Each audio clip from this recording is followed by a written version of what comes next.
উনি কি বলেছেন ওনার কথাগুলো অবশ্যই শুনে যাবেন, আর ভিডিওটা ভালো লাগলে বেশি বেশি করে শেয়ার করবেন। আগে ওনার কথাগুলো শোনেন।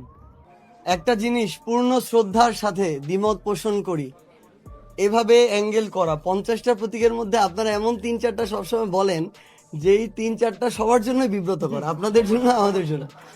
আরো ভালো ভালো বেশ কিছু আছে, ওইগুলো একটু এক্সাম্পল দিলে ভালো হয়।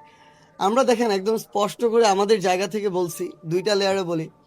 প্রথমত, এনসিপির শাপলা প্রতীক পেতে আইনগত কোনো বাধা নেই।